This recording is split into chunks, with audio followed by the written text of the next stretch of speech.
प्रेम से बोले श्री सत्यनारायण भगवान की जय। भक्तों, आज पूर्णिमा के शुभ अवसर पर हम सुनेंगे श्री सत्यनारायण भगवान की संपूर्ण व्रत कथा, जिसके सुनने से अन्न धन की प्राप्ति होती, सुख सौभाग्य हमेशा बना रहता है और श्री सत्यनारायण भगवान की कृपा से हमेशा घर में सुख समृद्धि बनी रहती है, परिवार जन हमेशा सुखी और स्वस्थ रहते हैं। इसीलिए भक्तों, आज पूर्णिमा के पावन शुभ अवसर पर हम सुनेंगे श्री सत्यनारायण भगवान की संपूर्ण कथा, जिसे आप श्रद्धा और भक्ति के साथ अंत तक अवश्य सुने, तभी आपको श्री सत्यनारायण भगवान की व्रत कथा सुनने का संपूर्ण फल प्राप्त होगा। तो चलिए शुरू करते हैं श्री सत्यनारायण भगवान की व्रत कथा। प्रेम से बोलिए श्री सत्यनारायण भगवान की जय। एक समय नैशिमरण्य तीर्थ में शौनक आदि 88,000 ऋषियों ने श्री सूत जी से पूछा, हे प्रभु, इस कलयुग में वेद विद्या रहित मनुष्यों को प्रभु भक्ति किस प्रकार मिलेगी तथा उनका उद्धार कैसे होगा? इसलिए हे मुनि, कोई ऐसा तप कहिए जिससे थोड़ी समय में पुण्य प्राप्त होवे तथा मनोवांछित फल मिले। वह कथा सुनने की हमारी इच्छा है। सर्वशास्त्र ज्ञाता श्री सूत जी बोले, हे वैष्णव में पूज्य, आप सबने प्राणियों के हित की बात पूछी है। अब मैं उस श्रेष्ठ व्रत को आप लोगों से कहूँगा, जिस व्रत को नारद जी ने लक्ष्मी नारायण जी से पूछा था और लक्ष्मीपति ने मुनि श्रेष्ठ नारद से कहा था। सो ध्यान से सुनो। एक समय योगी राज नारद जी दूसरों के हित की इच्छा से अनेकों लोकों में घूमते हुए मृत्यु लोक में आ पहुँचे। यहाँ अनेक योनियों में जन्मे हुए प्राय सभी मनुष्यों को अपने कर्मों द्वारा अनेकों दुखों से पीड़ित देखकर सोचा, किस यत्न के करने से निश्चय ही प्राणियों के दुखों का अंत हो सकेगा। ऐसा मन में सोचकर विष्णु लोक को गए। वहाँ श्वेत वर्ण और 4 भुजाओं वाले देवों की ईश नारायण को देखकर, जिनके हाथों में शंख चक्र गदा और पद्म थे तथा वरमाला पहने हुए थे, स्तुति करने लगे। हे भगवान, आप अत्यंत शक्ति से संपन्न हैं। मन तथा वाणी भी आपको नहीं पा सकती। आपका आदि मध्य अंत नहीं है। निर्गुण स्वरूप सृष्टि के आदिभूत व भक्तों के दुखों को नष्ट करने वाले हो, आपको नमस्कार है। नारद जी से इस प्रकार की स्तुति सुनकर विष्णु भगवान बोले, हे मुनि श्रेष्ठ, आपके मन में क्या है? आपका किस काम के लिए आगमन हुआ? निसंकोच कहें। तब नारद मुनि बोले, मृत्यु लोक में सब मनुष्य जो अनेक योनियों में पैदा हुए हैं, अपने अपने कर्मों के द्वारा अनेक प्रकार के दुखों से दुखी हो रहे हैं। हे नाथ, मुझ पर दया रखते हो तो बतलाइए कि उन मनुष्यों को सब दुख थोड़े से ही प्रयत्न से कैसे दूर हो सकते। श्री भगवान जी बोले, हे नारद, मनुष्यों की भलाई के लिए तुमने बहुत अच्छी बात पूछी। जिस काम के करने से मनुष्य मोह से छूट जाता है, वह मैं कहता हूँ, सुनो। बहुत पुण्य देने वाला स्वर्ग तथा मृत्यु लोक दोनों में दुर्लभ एक उत्तम व्रत है। आज मैं प्रेमवश होकर तुमसे कहता हूँ, सत्यनारायण का यह व्रत अच्छी तरह विधि पूर्वक करके मनुष्य आयु पर्यंत यहाँ सुख भोग कर मरने पर मोक्ष को प्राप्त होता। श्री भगवान के वचन सुनकर नारद मुनि बोले कि उस उत्तम व्रत का फल क्या है, क्या विधान है और किसने यह व्रत किया है और किस दिन यह व्रत करना चाहिए? विस्तार से कहिए। भगवान बोले, दुख शोक आदि को दूर करने वाला, धन धान्य को बढ़ाने वाला, सौभाग्य तथा संतान को देने वाला यह व्रत सब स्थानों पर विजयी करने वाला है। भक्ति संतान को देने वाला यह व्रत सब स्थानों पर विजयी करने वाला है। भक्ति और श्रद्धा के साथ किसी भी दिन मनुष्य श्री सत्यनारायण की प्रातः काल के समय ब्राह्मणों और बंधुओं के साथ धर्म परायण होकर पूजा करे। भक्ति भाव से नदैव केले का फल, घी, दूध और गेहूं का चूर्ण सवाया ले। गेहूं के अभाव में साठी का चूर्ण, शक्कर तथा गुड़ ले और सब भक्षण योग्य पदार्थ जमा करा के भगवान को अर्पण कर देवे तथा बंधुओं सहित ब्राह्मणों को भोजन करावे। तत्पश्चात स्वयं भोजन करे। नित्य गीत आदि का आचरण कर सत्यनारायण भगवान का स्मरण करते हुए समय व्यतीत करे। इस तरह व्रत करने पर मनुष्य की इच्छा निश्चय पूरी होती है। विशेषकर कली काल में भूमि पर यही मोक्ष का सरल उपाय है। तो प्रेम से बोलिए भगवान श्री सत्यनारायण की जय। भक्तों, श्री सत्यनारायण व्रत कथा का पहला अध्याय पूर्ण हुआ। अब सुनिए दूसरा अध्याय। सूत जी बोले, हे ऋषियों, जिसने पहले समय में इस व्रत को किया उसका इतिहास कहता हूँ, ध्यान से सुनो। सुंदरपुर काशीपुरी नगरी में एक अत्यंत निर्धन ब्राह्मण रहता था। वह भूख और प्यास से बेचैन हुआ नित्य पृथ्वी पर घूमता था। ब्राह्मणों से प्रेम करने वाले भगवान ने ब्राह्मण को दुखी देखकर बूढ़े ब्राह्मण का रूप धरकर उसके पास जा आदर के पास पूछे, हे विप्र, नित्य दुखी हुआ पृथ्वी पर क्यों घूमता? हे श्रेष्ठ ब्राह्मण, यह सब मुझसे कहो, मैं सुनना चाहता हूँ। ब्राह्मण बोला, मैं निर्धन ब्राह्मण हूँ, भिक्षा के लिए पृथ्वी पर घूमता हूँ। हे भगवान, यदि आप इसका उपाय जानते हो तो कृपा कर कहो। वृद्ध ब्राह्मण बोला कि सत्यनारायण भगवान मनोवांछित फल देने वाले, इसलिए हे ब्राह्मण, तू उनका पूजन कर, जिसके करने से मनुष्य सब दुखों से मुक्त हो जाता। ब्राह्मण को व्रत का सारा विधान बतलाकर बूढ़े ब्राह्मण का रूप धारण करने वाले सत्यनारायण भगवान अंतर्ध्यान हो गए। जिस व्रत को वृद्ध ब्राह्मण ने बतलाया मैं उसको करूंगा, यह निश्चय करने पर उसे रात में नींद नहीं आई। वह सवेरे उठ सत्यनारायण के व्रत का निश्चय कर भिक्षा के लिए चला। उसने भिक्षा में बहुत धन मिला, जिससे बंधु बांधवों के साथ उसने सत्यनारायण का व्रत किया। इसके करने से ब्राह्मण सब दुखों से छूट कर अनेक प्रकार की संपत्तियों से युक्त हुआ। उस समय से वह ब्राह्मण हर मास व्रत करने लगा। इस तरह सत्यनारायण भगवान के व्रत को जो करेगा वह मनुष्य सब दुखों से छूट जाए। इस तरह नारद जी से नारायण का कहा हुआ व्रत मैंने तुमसे कहा। हे विप्रो, मैं अब और क्या कहूँ? ऋषि बोले, हे मुनीश्वर, संसार में इस ब्राह्मण से सुनकर किस किस ने इस व्रत को किया, यह सब सुनना चाहते हैं। इसके लिए हमारे मन में श्रद्धा का भाव है। सूत जी बोले, हे मुनियों, जिस जिसने इस व्रत को किया वह सब सुनो। एक समय एक ब्राह्मण धन और ऐश्वर्य के अनुसार बंधु बांधवों के साथ व्रत करने को तैयार हुआ। उसी समय एक लकड़ी बेचने वाला बूढ़ा आदमी आया और बाहर लकड़ियों को रखकर ब्राह्मण के मकान में गया। प्यास से दुखी लकड़हारा उनको व्रत करते देखकर ब्राह्मण को नमस्कार कर कहने लगा कि आप यह क्या कर रहे हैं और इसके करने से क्या फल मिलता है? कृपा करके मुझसे कहो। ब्राह्मण ने कहा, सब कामनाओं को पूरा करने वाला यह सत्यनारायण भगवान का व्रत है। इसकी ही कृपा से मेरे यहाँ धन धान आदि की वृद्धि हुई। ब्राह्मण से इस व्रत के बारे में जानकर लकड़हारा बहुत प्रसन्न हुआ। चरणामृत ले और प्रसाद खाने के बाद अपने घर को गया। लकड़हारे ने अपने मन में इस प्रकार संकल्प किया कि आज नगर में लकड़ी बेचने से जो धन मिलेगा उसी से सत्यनारायण भगवान का उत्तम व्रत करूंगा। यह मन में विचार कर वह बूढ़ा आदमी लकड़ियां अपने सिर पर रखकर जिस नगर में धनवान लोग रहते हैं वह बूढ़ा ऐसे सुंदर नगर में गया। वो उस रोज वहां पर उसे उन लकड़ियों का दाम पहले दिनों से चौगुना मिला। तब वह बूढ़ा लकड़हारा दाम ले और अति प्रसन्न होकर पक्के केले की पुल्ली, शक्कर, घी, दूध, दही और गेहूं का आटा इत्यादि सत्यनारायण भगवान के व्रत की कुल सामग्रियों को लेकर अपने घर गया। फिर उसने अपने भाइयों को बुलाकर विधि के साथ भगवान जी का पूजन और व्रत किया। उस व्रत के प्रभाव से वह बूढ़ा लकड़हारा धन पुत्र आदि से युक्त हुआ और संसार के समस्त सुख भोग कर बैकुंठ को चला गया। तो प्रेम से बोलिए भगवान श्री सत्यनारायण की जय। अब सुनिए श्री सत्यनारायण भगवान की व्रत कथा का तीसरा अध्याय। सूत जी बोले, हे श्रेष्ठ मुनियों, अब आगे की कथा कहता हूँ, सुनो। पहले समय में उल्का मुख नाम का एक बुद्धिमान राजा था। वह सत्यवक्ता और जितेंद्रिय था। प्रतिदिन देवस्थानों पर जाता तथा गरीबों को धन देकर उनके कष्ट दूर करता था।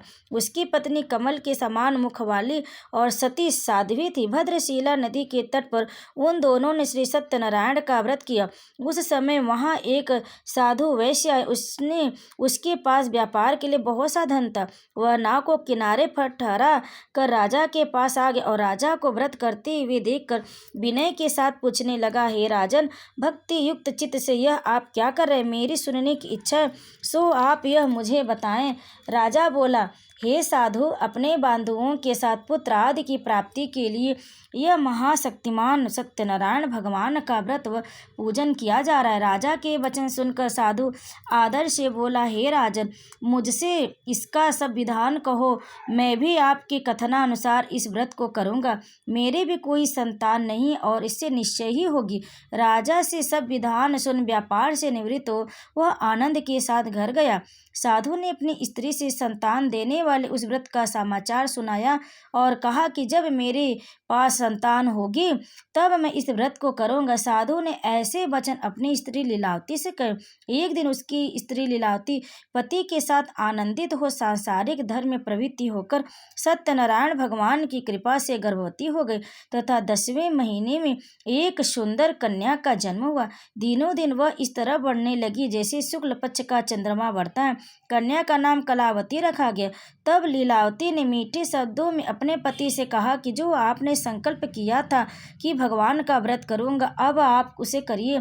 साधु बोला, हे प्रिय, उसके विवाह पर करूंगा। इस प्रकार अपनी पत्नी को आश्वासन दे वह नगर को गया। कलावती पितृगृह में रह रही वृद्धि को प्राप्त हो गई। साधु ने जब नगर में सखियों के साथ अपनी पुत्री को देखा तो तुरंत दूध बुलाकर कहा कि पुत्री के वास्ते कोई सुयोग्य वर देखकर लाओ। साधु की आज्ञा पाकर दूत कंचन नगर पहुंचा और वहां पर बड़ी खोज कर देखभाल कर लड़की के लिए सुयोग्य वड़ के पुत्र को ले आया। उस सुयोग्य लड़के को देखकर साधु ने अपने बंधु बांधवों सहित प्रसन्नचित अपनी पुत्री का विवाह उसके साथ कर दिया, किंतु दुर्भाग्य से विवाह के समय भी उस व्रत को करना भूल गया। तब श्री सत्यनारायण भगवान क्रोधित हो गए और श्राप दिया कि तुम्हें दारुण दुख प्राप्त होगा। अपने कार्य में कुशल साधु बनिया जमाता सहित समुद्र के समीप स्थित रत्नपुर नगर में गया और वहां दोनों ससुर जमाई चंद्रकेतु राजा के उस नगर में व्यापार करने लगे। एक रोज भगवान सत्यनारायण की माया से प्रेरित कोई चोर राजा का धन चुरा कर भागा जा रहा था, किंतु राजा के दूतों को आता देखकर चोर ने घबरा कर भागते हुए राजा के धन को वहीं चुपचाप रख दिया जहां वो ससुर जमाई ठहरे हुए थे। जब दूतों ने उस साधु वैश्य के पास राजा के धन को रखा देखा तो वे दोनों को बांध कर ले गए और प्रसन्नता से दौड़ते हुए राजा के समीप जाकर बोले, यह दो चोर हम पकड़ लाए हैं, कृपया आज्ञा दे। तब राजा की आज्ञा से उनको कठोर कारावास में डाल दिया गया और उनका सब धन छीन लिया गया। सत्यनारायण भगवान के श्राप द्वारा उसकी पत्नी भी घर पर बहुत दुखी हुई और घर पर जो धन रखा था चोर चुरा कर ले गए। शारीरिक व मानसिक पीड़ा तथा भूख प्यास से अति दुखित हो अन्न की चिंता में कलावती एक ब्राह्मण के घर गई। वहां उसने सत्यनारायण भगवान का व्रत होते देखा, फिर कथा सुनी तथा प्रसाद ग्रहण कर रात को घर आई। माता ने कलावती से कहा, हे पुत्री, अब तक तुम कहाँ थी और तेरे मन में क्या है?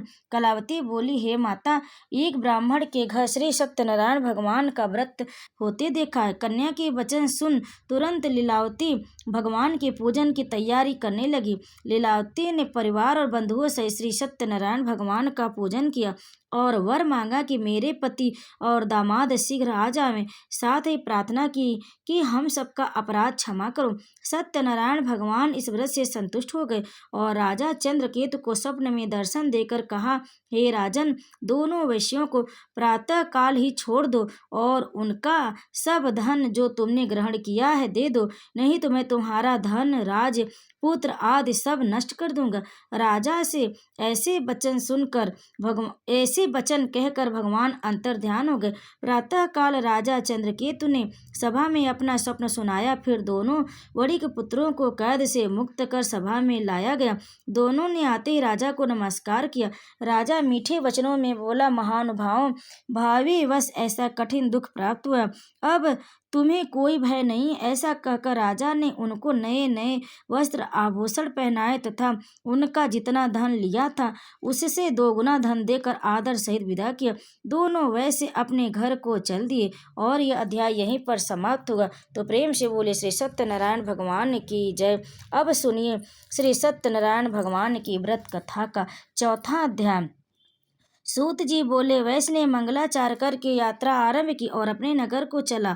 उनकी थोड़ी दूर निकलने पर दंडी विषधारी सत्यनारायण ने उनसे पूछा, हे साधु, तेरी नाव में क्या है? अभिमानी वणिक हंसता हुआ बोला, हे दंडी, आप क्यों पूछते हो? क्या धन लेने की इच्छा है? मेरी नाव में तो बेल और पत्ते भरे। वैश्य का कठोर वचन सुनकर भगवान ने कहा, तुम्हारा वचन सत्य हो। दंडी ऐसा कहकर वहां से दूर चले गए और कुछ दूर जाकर समुद्र के किनारे किनारे बैठ गए। दंडी के जाने पर वैश्य ने नित्य क्रिया करने के बाद नाव को ऊंची उठी देखकर अचंभा किया और नाव में बेल पत्ते आदि देखकर मूर्छित हो जमीन पर गिर पड़ा। फिर मूर्छा खुलने पर अत्यंत शोक प्रकट करने लगा। तब उसका दामाद बोला कि आप शोक न करें, यह दंडी का श्राप है, अतः उनकी शरण में चलना चाहिए, तभी हमारी मनोकामना पूरी होगी। दामाद के वचन सुनकर साधु वड़िक दंडी के पास पहुंचा और अत्यंत भक्ति भाव से नमस्कार करके बोला, हे भगवान, आपकी माया से मोहित ब्रह्मा आदि भी आपके रूप को नहीं जानते, तब मैं अज्ञानी कैसे जान सकता हूँ। आप प्रसन्न होइए, मैं सामर्थ्य के अनुसार आपकी पूजा करूँगा। मेरी रक्षा करो और पहले के समान नौका में धन भर दो। उसके भक्ति युक्त वचन सुनकर भगवान प्रसन्न हो उसकी इच्छा अनुसार वर देकर अंतर्ध्यान हो गए। तब उन्होंने नाव पर आकर देखा कि नाव धन से परिपूर्ण है। फिर वह भगवान सत्यनारायण का पूजन कर साथियों सहित अपने नगर को चला। जब अपने नगर के निकट पहुंचा तब दूत को घर भेजा। दूत ने साधु के घर जाकर उसकी स्त्री को नमस्कार कर कहा कि साधु अपने दामाद सहित इस नगर के समीप आ गए हैं। ऐसा वचन सुन साधु की स्त्री ने बड़े हर्ष के साथ सत्यदेव का पूजन कर पुत्री से कहा, मैं अपने पति के दर्शन को जाती हूँ, तू कार्य पूर्ण कर शीघ्र आना। माता के ऐसे वचन सुनकर कलावती प्रसाद छोड़कर पति के पास गई। प्रसाद की अवज्ञा के कारण सत्यदेव ने रुष्ट हो गए, उसके पति को नाव सहित पानी में डुबो दिया। कलावती अपने पति को न देखकर रोती हुई जमीन पर गिर गई। इस तरह नौका को डूबा हुआ तथा कन्या को रोता देख साधु दुखित हो बोला, हे प्रभु, मुझसे या मेरे परिवार से जो भी भूल हुई उसे क्षमा करो। उसके दीन वचन सुनकर सत्यदेव प्रसन्न हो गए और आकाशवाणी हुई कि साधु, तेरी कन्या मेरे प्रसाद को छोड़कर आई, इसलिए उसका पति अदृश्य हो गया। यदि वह घर जाकर प्रसाद खाकर लौटे तो उसे पति अवश्य मिलेगा। ऐसी आकाशवाणी सुनकर कलावती ने तुरंत घर पहुंचकर प्रसाद खाया, फिर आकर पति के दर्शन किए। तत्पश्चात साधु ने बंधु बांधवों से सत्यदेव का विधि पूर्वक पूजन किया। उस दिन से वह प्रत्येक पूर्णिमा को सत्यनारायण भगवान का पूजन एवं कथा करने लगी। फिर इस लोक का सुख भोग कर अंत में स्वर्ग लोक को गया। तो प्रेम से बोले श्री सत्यनारायण भगवान की जय। भक्तों, अब सुनिए श्री सत्यनारायण भगवान की व्रत कथा का 5वां और आखिरी अध्याय। सूत जी बोले, ऋषियों, मैं और भी कथा कहता हूँ, सुनो। प्रजा पालन में लीन तुंगध्वज नाम का एक राजा था। उसने भी भगवान का प्रसाद त्याग कर बहुत दुख पाया। एक समय वन में जाकर वन्य पशुओं को मारकर वड़ के नीचे आया। वहां उसने ग्वालों को भक्ति भाव से बांधवों सहित सत्यनारायण जी का पूजन करते देखा। राजा देख कर भी अभिमानवश वहां नहीं गया और न ही नमस्कार किया। जब ग्वालों ने भगवान का प्रसाद उसके सामने रखा तो वह प्रसाद को त्याग कर अपनी सुंदर नगरी को चला। वहीं उसने अपना सब कुछ नष्ट पाया। वह जान गया कि यह सब भगवान ने किया। तब यह विश्वास कर ग्वालों के पास गया और विधि पूर्वक पूजन कर प्रसाद खाया तो सत्यदेव की कृपा से पहले जैसा था वैसा ही हो गया। फिर दीर्घ काल तक सुख भोग कर मरने पर स्वर्ग लोक को गए। जो मनुष्य इस परम दुर्लभ व्रत को करेगा, भगवान की कृपा से उसे धन धान्य की प्राप्ति होती तथा सब मनोरथ पूर्ण होकर अंत में वैकुंठ धाम को जाता है। जिन्होंने पहले इस व्रत को किया, अब उनके दूसरे जन्म की कथा कहता हूँ। वृद्ध सतानंद ब्राह्मण ने सुदामा का जन्म लेकर मोक्ष को पाया। उल्का मुख नाम का राजा दशरथ होकर वैकुंठ को प्राप्त हुआ। साधु नाम के वैश्य ने मोर ध्वज बनकर अपने पुत्र को आरे से चीर कर मोक्ष को प्राप्त हुआ।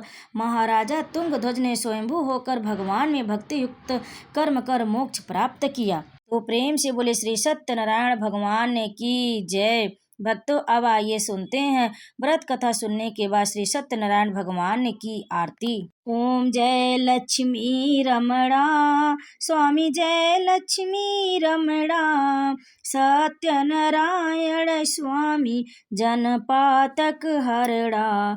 ओम जय लक्ष्मी रमणा, रत्न जड़ित सिंहासन अद्भुत छवि राजे, नारद करत निराजन घंटा ध्वनि बाजे। ओम जय लक्ष्मी रमणा, प्रगट भये कलि कारण द्विज का दर्श दियो, बूढ़ो ब्राह्मण बन कर कंचन महल कियो।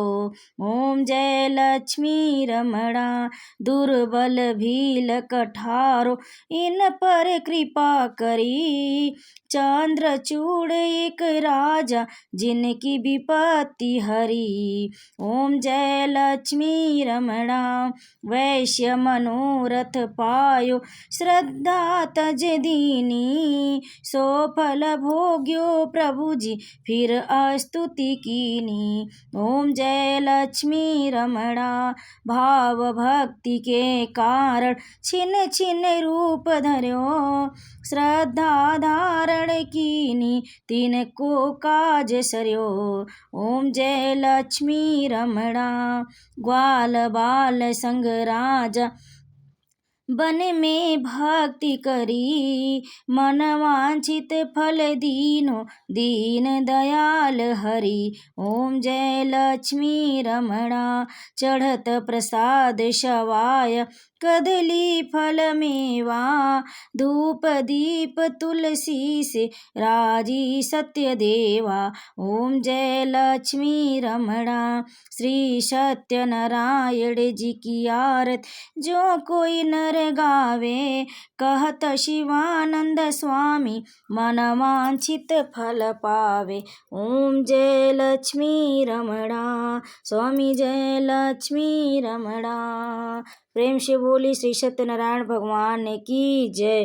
भक्तों, कथा को अंत तक सुनने के लिए आप सभी का बहुत बहुत धन्यवाद। आप सभी पर श्री सत्यनारायण भगवान की कृपा सदैव बनी रहे।